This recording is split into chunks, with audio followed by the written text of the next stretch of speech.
الحمد لله رب العالمين والعاقبة للمتقين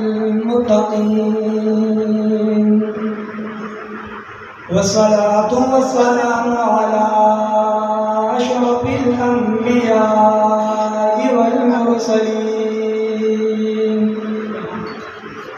وعلى آله وأصحابه ومن تبعهم أجمعين.